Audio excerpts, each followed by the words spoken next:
ఈరోజు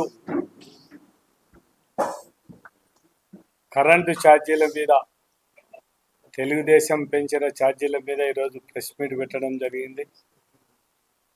బాబు surety, వీరబాదుడు guarantee అంటే ఎలక్షన్ల ముందు ఛార్జీలు పెంచమని ప్రజలకు వాగ్దానం చేసి అధికారంలోకి వచ్చిన తర్వాత ఇచ్చిన హామీలను కూడా దొంగలో తొక్కి చంద్రబాబు నాయుడు ఈ 6 నెలల్లోనే 2 సార్లు కరెంటు ఛార్జీలు పెంచడం జరిగింది.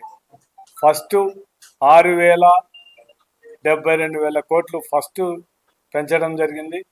రెండవసారి ట్రూప్ ఛార్జీల కింద మళ్ళా ఒక 9,412 కోట్లు పెంచడం జరిగింది. అంటే 6 నెలల్లోనే 15,485 కోట్లు మొత్తం ప్రజల మీద భారం పోవడం జరిగింది.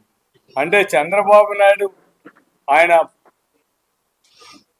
ప్రజలు మోసం చేయడంలో బాబు బ్రాండ్ అంబాసిడర్ మాత్రం ఖచ్చితంగా చెప్పాల్సింది. మనం ఆయన మొట్టమొదటిసారి నుంచి కూడా ఆయన అధికారంలోకి వచ్చిన తర్వాత ఏదైతే ప్రజల ముందర ఎలక్షన్లో వాగ్దానం చేస్తారో ఎలక్షన్లు అయిపోయిన తర్వాత మాత్రం అవన్నీ కూడా అమలు చేయకుండా ప్రజలను మోసం చేసే నైజం కలిగిన వాడు చంద్రబాబు నాయుడు అని మనకందరికి తెలుసు.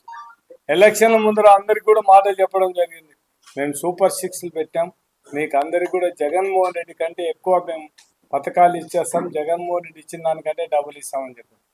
కానీ జగన్మోహన్ రెడ్డి ఇచ్చిన పథకాలు ఏమో కానీ చంద్రబాబు నాయుడు డబుల్ ఇస్తాడని జగన్మోహన్ రెడ్డి ఇచ్చే పథకాలు కూడా ఇవ్వలేని పరిస్థితిలో ఉన్నాడు. కేవలం ఒక పింఛన్ పథకం తప్ప అమ్మఒడి కానీ, రైతు భరోసా కానీ, ఆసరా కానీ, చేయూత కానీ, ఫీజు రియంబర్స్మెంట్ కానీ ఏం కూడా ఇవ్వని పరిస్థితి చంద్రబాబు నాయుడు గవర్నమెంట్లో మనం చూడడం జరుగుతుంది. కానీ అదే చంద్రబాబు నాయుడు ప్రజల ముందర మీరు జగన్మోహన్ రెడ్డి పరిపాలనలో కరెంటు ఛార్జీలు పెంచినారు, మీరు ఖచ్చితంగా మీరు కార్యకర్తలు, తెలుగుదేశం కార్యకర్తలు ఆయన ఒక పిలిపియడం జరిగింది. మనం కరెంటు ఛార్జీలు తగ్గడానికి మనం అందరూ కూడా ధర్నాలు చేయాలా, ఖచ్చితంగా చేయాలని చెప్పడం జరిగింది. ఇవన్నీ ఒకసారి జగన్మోహన్ రెడ్డి 5 సంవత్సరాల్లో 7 సార్లు 8 సార్లు కరెంటు బిల్లు పెంచితే చంద్రబాబు నాయుడు 6 నెలల్లోనే 15,482 కోట్లు పెంచిన ఘనత చంద్రబాబు నాయుడు. మొత్తం ఈరోజు ఒక్కసారి చూసుకుంటే మనం ఈ 9,412 కోట్లను కూడా ఒకసారి ఇంధనం సర్దుబాటు ఛార్జీల కింద ప్రభుత్వం ప్రజల నుంచి వసూలు చేసేది ఒక యూనిట్కి ఎంత వస్తుందంటే 92 పైసల రూపాయలు. ఖచ్చితంగా ఒక యూనిట్కు 92 పైసలు అదనంగా మనం చేయాల్సిన పరిస్థితి. అంటే వచ్చే నెల జనవరి నుంచి ఆ ఛార్జెస్ ఖచ్చితంగా ప్రతి ఒక్క యూనిట్ కూడా 92 పైసలు చేయడం జరిగింది.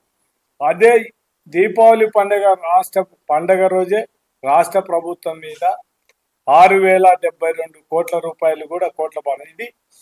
ఈ ఛార్జీలను యూనిట్కు 1.27 పైసలు చొప్పున నవంబర్ నెల నుంచి వసూలు చేసే విధంగా తాజా ఛార్జీలతో కలిపి జనవరి నుంచి యూనిట్కు 2.19 పైసలు అంటే అదనంగా మనం ఇప్పుడు కట్టేదానికంటే అదనంగా ప్రతి ఒక్క గృహదారుడు కానీ ప్రతి ఒక్కరు కూడా ఇవి డబ్బులు కట్టాల్సిన పరిస్థితి ఉంది.